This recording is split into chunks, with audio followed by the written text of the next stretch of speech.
What's up, everybody? It's Clint with the Die Hard MMA podcast. I'm coming to you regarding UFC 267. We got a big one this week. It's live. It's free. It's in the morning. Mimosas and waffles. Let's kick some ass and make up for last night's PFL debacle. But you know what? Today we're talking totals. We're talking overs and unders. How long is this fight going to last? We're going to go through the entire card real quick and do our best not to pick a side, except you know I'll break that rule at least twice over the course of the show.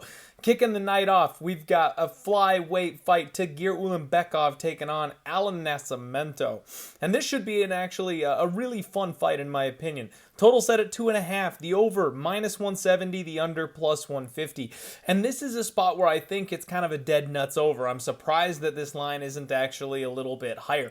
Both these guys are grappling heavy style fighters. Alan Nascimento, we've seen that he's tough, he's durable, he's taken a step up in competition here. Tagir Ulanbekov, he's one of these guys that his record seems just a little bit fraudulent. There's some questions, there's some holes. He might not quite be the Khabib level Russian that we're used to seeing, but I think he knows how to grind, and that's all we're really going to need him to do here. If we're going grappler versus grappler, we're either going to get a 15-minute stand-up fight where these guys are willing to trade it out in like the boxing realm, and I don't think either of them have the power or the ability to knock the other one out necessarily, or we're going to get your classic grind fest. So either way, I think this one's going over. The over 2.5, minus 170 seems relatively decent in that first fight of the night.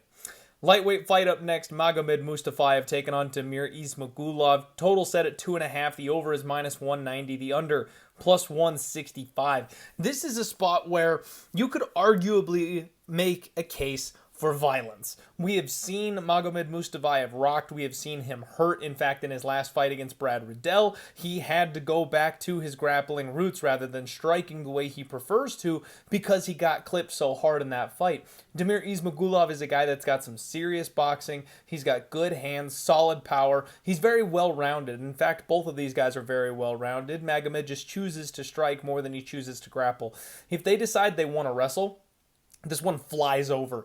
The argument against the under the violence spot here is that both guys have proven to be incredibly durable. And Damir Ismagulov, while he's got the goods, while he's capable of finishing, he's so high fight IQ. He has no problem just grinding out a fight and chipping away at that one small little hole in his opponent's armor that he knows he can take advantage of. Very GSP-like. So if he can jab you in the face and just stay out of range for 15 minutes, he will do exactly that. So I kind of feel like this one's going under, but both the guys have more than enough power and gas in the tank to get a finish. So I'd be a little nervous about laying 2-1, but I do expect this one to hit the judges' scorecards.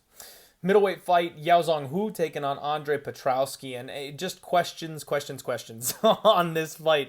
Total set at 2.5. The over is plus 120. The under is minus 140. I think this could be our first real spot for violence at UFC 267 because we absolutely know that Andre Petrowski is a machine. He's a monster in round one. He comes out, he wants to take you down, he wants to beat you up. He's got those slick chokes, physically strong, throws people around the cage. Yao Zhang on the flip side, he's only got 5 professional fights. We don't know what to expect from this kid. He's coming off a long layoff. You would expect improvements, but we've seen there's been some uphill sledding from the Chinese prospects in the UFC. So is he actually going to come in here and be the guy that takes out Andre Petrowski? I don't know that he necessarily is, but he's going to be big. He's going to be strong. He's incredibly durable. So as long as he doesn't get choked out, you could see a late TKO from once Petrowski starts to slow down, because we know gas is an issue for Petrowski. Combine all those factors together, I think both guys can finish. I think both guys can get finished. This looks like a half-decent under spot at minus 140. Featherweight fight, Makwan Amerikani taking on Lerone Murphy. Total set on this one at 2.5, and it's about to pick 'em slightly juiced over, minus 120 over, minus 110 under. And I think that an argument could very much be made for violence here in this spot. You've got Makwan Amerikani, a guy who's got some serious high-powered submissions. He's got a tight squeeze on him. He throws flying knees, spinning kicks, trying to get his opponents out of there at all costs, and when he cannot do that, he gasses. He has no control over that gas tank whatsoever. He goes for broke, and he's just a sitting duck once that gas tank runs out. Lerone Murphy on the flip side of this thing, no gas tank issues, zero problems with gas whatsoever. You take him down, he pops right back up, and he's going to go to work hurting you with those hands. He also has a sneaky time trying to hunt those submissions. He hasn't gotten one yet, but he's gonna eventually. So what we've got here is Makwan Amerikani, a guy who's been very durable throughout his fights. He's survived the worst of it, taking on a guy in Lerone Murphy who's a finishing machine. This one could go over, but I do think Lerone Murphy is looking to make a statement, and Makwan Amerikani has really got to get a win and not leave it in the hands of the judges if he wants to keep his UFC roster spot. We probably see some violence on this one. It's close, but if I had to pick a side, I'd be going under 2.5 at -110. Light heavyweight fight, Shamil Gamzatov taking on Michel Lord Oleksiejczuk. And we have a total 2.5. Over is -170, under is +150. This is another spot where I'm very intrigued by the violence, because Shamil Gamzatov, while he is not the most devastating Russian prospect we've ever seen, he does tend to have a solid ground game when he decides to shoot for takedowns. That's kind of the problem, is he doesn't really shoot for takedowns. He doesn't have the best gas tank, so he doesn't grind like the rest of the Russians do. He kind of tends to try to outstrike his opponents and be a little bit more technical on the feet, and he ends up fighting really closely with his opponents. But what we've seen from Michel Oleksiejczuk is that he's small at 205. He gets taken down. He gives up submissions when his opponents know what they're doing. Now, this is a big step down in competition for Michel Oleksiejczuk, but Shamil is the exact type of fighter that he has had problems with here very recently. Michel Oleksiejczuk, fast hands, good footwork, likes to knock people out, but kind of lacks power a little bit, again, because of that size disadvantage.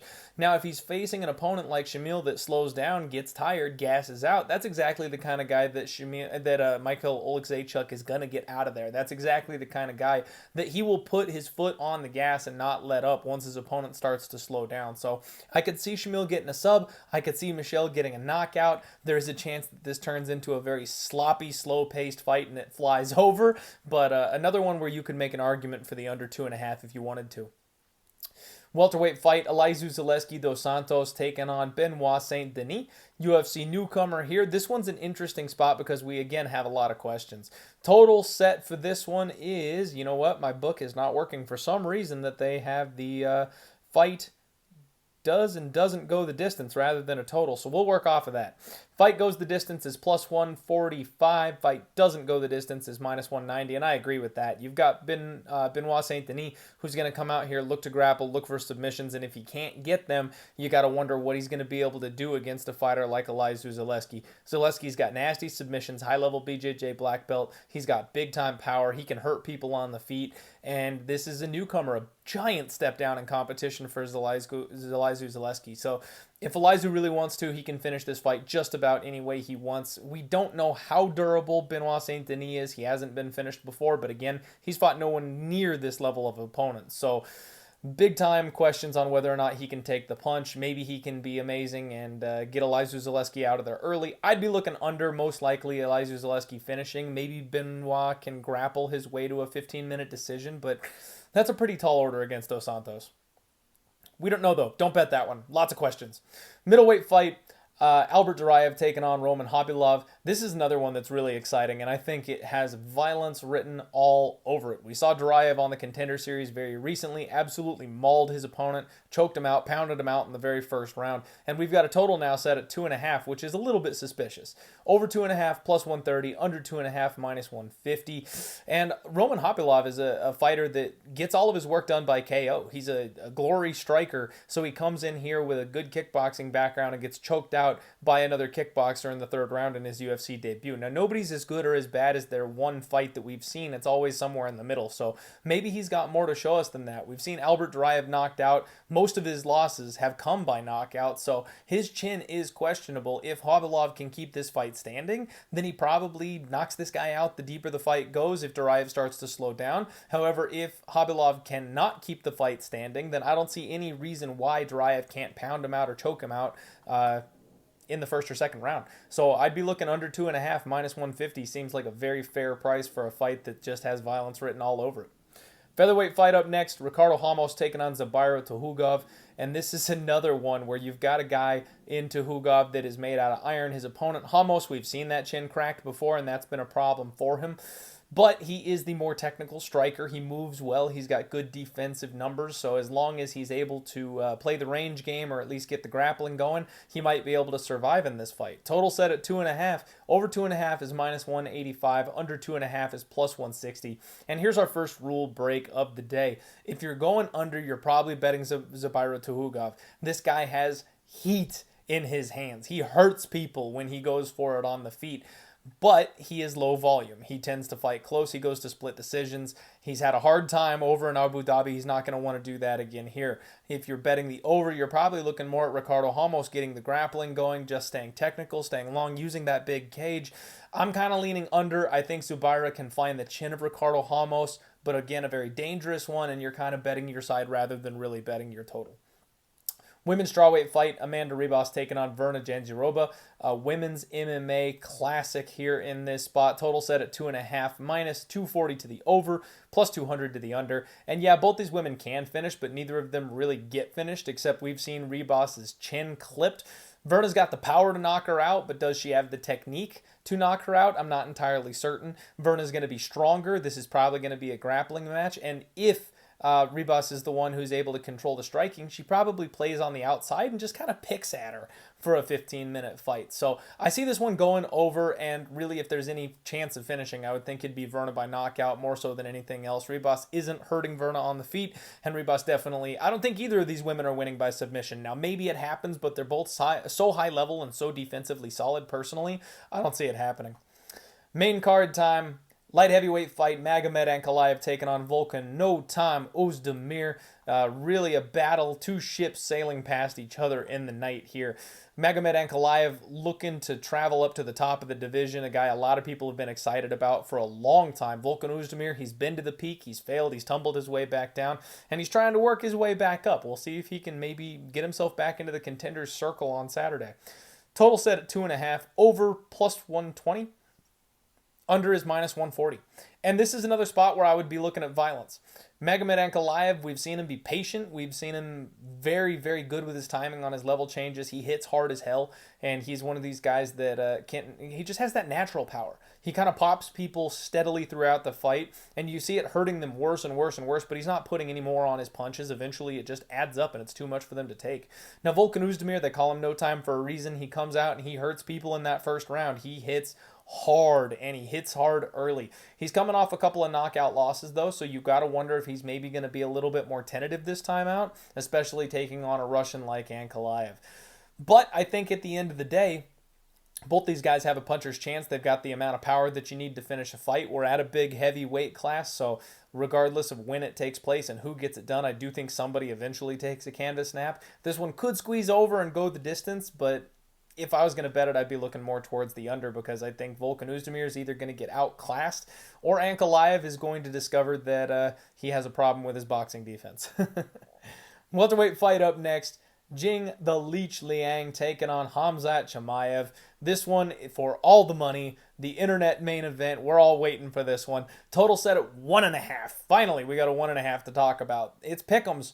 Over 1.5 is minus 120. Under 1.5 is minus 120. And I'd be looking under. Just the way that Khamzat fights, I don't think we can argue in the UFC that he's going to go over until we see it happen. Now, this might be the one. The Leech has been tough to finish before. He's been tough to put away. We know Khamzat Chimaev has that grappling, so he probably can turn this into a grind if he really wants to. But he's the kind of guy that goes for broke and gets people out of there and gets them out of there early. So if he does not get the Leech out of there, I think the Leech turns the tables on him and hurts him. We haven't seen Khamzat hurt, but we also haven't really seen Khamzat hit. So lots of questions to be answered on Saturday when Chimaev finally takes a step in the direction of becoming a title contender, somebody who we actually can talk about challenging for a strap rather than just being the internet hype train that he is at this moment. But I still think violence. I still think Khamzat round 1. I still think the Leech has got enough to get it done in round 1 or the beginning of round 2. If Khamzat Chimaev proves not to be the man who we think he all is, or if his gas tank is at all struggling because of the COVID issue. Heavyweight fight up next. My guy, Alexander Volkov, taking on Marcin Tybura. Total set at 2.5, and it's at a pick'em price tag. Slight juice to the over, -120 it looks like in some places, to the over 2.5, and I don't understand this one. So this is definitely a pick your fighter type of spot. Marcin Tybura ain't finishing Alexander Volkov. If you think that Marcin Tybura is going to come in here and finish Volkov, you're kidding yourself. If he's winning this fight, it's going to be by grinding Volkov. It's going to be by decision. Better men have tried and failed to finish Alexander Volkov.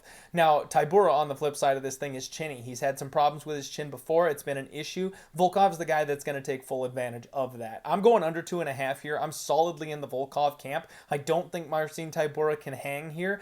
Volkov can piece himself to a 15-minute decision win if he really wants to just stick that jab and move, but I don't think Tybura can take 12.5 minutes of punishment from Volkov at range. So that's where I think this is going to end up going under either way, and I guess if Marcin Tybura somehow manages to catch a kick and put Volkov on his back, that maybe he goes to work with his jiu-jitsu and finds a finish. So if you really want to argue that Tybura can get that finish, then go under 2.5 anyway. Islam Makhachev taking on Dan Hooker. We're getting to the real meat and potatoes here, folks. Total set at 2.5. The over 2.5 -155. Under 2.5 +135. Violence all day, folks. Violence all day. We've seen Islam Makhachev make more of an effort to get his opponents out of there, trying to put a stamp on his record, show that he's the new title contender. We've seen those submissions, and Dan Hooker's really got to finish to win this thing. There's no way he defends takedowns for 15 minutes and turns this thing into a technical fight. You just don't do that against someone like Islam Makhachev. He's gonna have to hit that knee up the middle. He's gonna have to hit that head kick or reverse a position and hit a Darce choke, something crazy that we don't see coming. So I think if Hooker's gonna win, it's got to be by finish. And as much as I like Dan Hooker, I know Islam Makhachev is levels above most people on the ground, and I think that rear naked choke is gonna be there if he wants to get it. Maybe it's in the third round and we sweat a little bit, but plus money on the fight doesn't go the distance. I like that. Bantamweight fight, Petr Yan taking on Cory Sandhagen. We got 5 rounds of violence here in this one, folks. Total set at 4.5. Over is -135. Under is +112, it looks like, or -150 +110, depending on where you're shopping. I'd be looking over. I talked about this on the Monday show, and my opinion has not changed. We've got Petr Yan, a guy who you just don't hurt. We've never seen him rocked. We've never seen him hurt. And he's got Cory Sandhagen, a guy who manages range especially well. And even when he ends up on the ground, unless he's taking on someone with high-level, slick jiu-jitsu, he's been able to keep himself fine. He's been able to keep himself safe. So Petr Yan, if he does go to work with the wrestling, he's going to be looking for ground and pound. He's going to be looking to do damage from the top, and that's where Cory Sandhagen should be able to defend himself or work his way back up to the feet. If this thing's taken place on the feet, which I expect it to, both these guys are high volume strikers, and we've seen them both go 5 rounds in those high volume situations before without much of an issue. So I think we're going to get 5 full rounds, and I think this is going to be a fun, close, tight split decision. Lots of value on the dog here, in my opinion. I see this one going the distance. Fight goes the distance at -130. Fight goes over 4.5 at -150. I like those on this one. Main event time. Jan Blachowicz taking on Glover Teixeira. The battle for the belt, the old men finally getting a shot at it. This one should be really fun. Total set at 2.5. The over 2.5 -120. The under 2.5 is -110. And you can argue durability on both sides here. That's the thing. We've seen Glover Teixeira rocked. We've seen him clipped. We've seen him wobbled, but we've never seen him put down. We've never seen him knocked out. We have seen it, but it's just been quite some time since someone's been able to pull it off. Now, Glover Teixeira on the ground is definitely going to have a jiu-jitsu advantage in this spot, but I think Jan actually has enough wrestling to keep this thing standing. We've seen his takedown defense at work before. We've seen him defend big, heavy dudes trying to get in on those hips. Jan is strong. Jan's wrestling is good. I don't know that Glover's going to be able to get it to the mat. Now, if he can, this is going to be maybe a one-sided beatdown, and Glover probably just wrecks Jan and takes the belt home with him if he can get it to the ground repeatedly. If he can't get it to the ground, though, Jan has a huge edge on the feet, in my opinion. While Glover's got good boxing and he's got heavy hands, Jan's got an iron chin, and I think he hits harder. So it's definitely kind of a semi-striker versus grappler situation. Either way, Glover already came out and said that he wants a finish. Now, I don't know if this is the fighter talk thing going on, getting into his opponent's head type of thing, but if Glover comes out hard, this fight isn't going to last long, because either he gets those takedowns and Jan's going to be having some trouble when Glover Teixeira's on his back and pounding him, or Jan is going to catch Glover when we're in one of these transitions with the striking where Glover comes in hot and Jan is looking for a counter. He'll land one of those legendary Polish power bombs. This one could be over early. I'd be looking violence at the 2.5. I'd be looking under at -110. But if these guys get to that 2.5 round mark, it might be going the full 5. Because if these guys slow down, if it turns into two old men laying on each other up against the cage, this one could go the full 5 rounds if we're being honest. So I think violence. I personally would look to bet on violence. I'm kind of seeing this thing finishing in round 2 personally. If Glover's a man of his word, we know Jan is always looking for the finish, but if Glover is looking to play less technical and come out and get it done early, if he's going to get it done at all, then I definitely think that Jan matches that energy and we see somebody go to sleep and we see it quick. That's the total takedown, folks. Do me a favor, smash the like button here on this video. Subscribe here to Pub Sports Radio if you haven't already. We will see you tomorrow for the undefeated post-weigh-in show. Let's roll.